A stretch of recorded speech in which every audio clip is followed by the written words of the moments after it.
Welcome back for another book review. Today we are talking about this one. So this is Llewellyn's 2025 Moon Sign book, Plan Your Life by the Cycles of the Moon, Comprehensive Gardening Guide, Weather and Economic Forecasts, and New and Full Moon Horoscopes. So this is by a variety of different authors. Llewellyn puts this out every year, so obviously this is for the upcoming year of 2025. And as the title suggests, this book has a lot to do with the moon.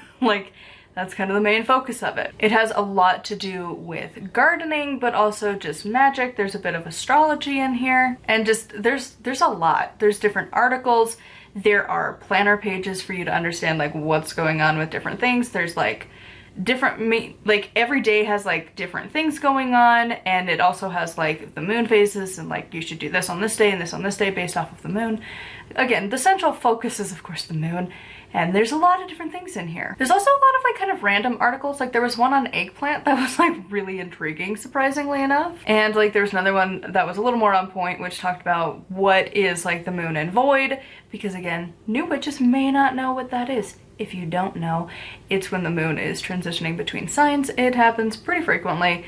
Sometimes it lasts for a few hours. It's usually not terribly long, but you're not technically supposed to do magic during that time because the moon is not online, basically. So I gave this one a 4 out of 5 star. This book, while it is very interesting, some of the articles were really fascinating to learn about. It is also very much heavy on a lot of astrology things that I don't know. Like there's a lot of this book that is way beyond the scope of what I like to do, what I personally even care about. Like this definitely moves into the categories of like if you're wanting a challenge, if you're like a newer witch, even like intermediate, and you're like wanting a challenge, this is a good place to be like, do you know anything? Here's some stuff to research and find out what they're talking about, which isn't a bad thing. And like not every witch is gonna want to do that. I've been a witch for 15 years. I don't care. Like it's, you know, I'll eventually probably learn about it just from reading so many books, but like the average witch, if you're not into it, like you're probably fine.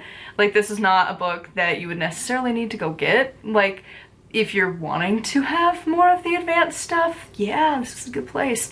But if not, like it's fine. And like the articles are interesting, but you know, it's one of those that if you can find it from the library, you're probably doing pretty good to see if it's worth your while, or like flip through it before you buy it.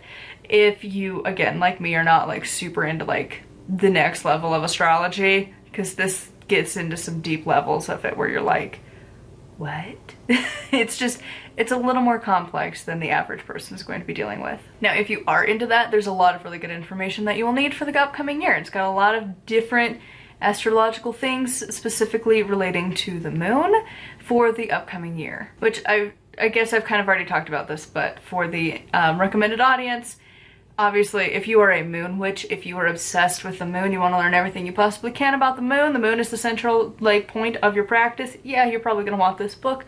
Also, if you are very into astrology, or if you're just wanting to, you know, challenge your witchhood a little bit and learn some different things, this can open the door to a lot of different concepts that the average like beginner book is definitely not going to talk about. So if that's any of the categories for you, this might be a really good option. So I would love to know your thoughts on this one in the comments down below. As always, a huge thank you to my patrons. If you would like to support me and get access to exclusive content, such as on Tuesdays is when I post my exclusive book talks over there, on Thursdays is my audiobook, and on Saturdays is just kind of whatever I'm up to. Like I've got a lot of different videos planned. For that, I'm thinking about bringing back the Sabbath vlogs that I used to do and putting those up at some point throughout the months. I haven't decided if it's going to be like the day of or like the season. I just haven't really decided what I'm doing with that yet, but I kind of feel like reviving it. And then it'll go up on a Saturday at some point. So anyways, until next time, make sure to like, comment, and subscribe to appease the algorithm gods. And until next time, bless be.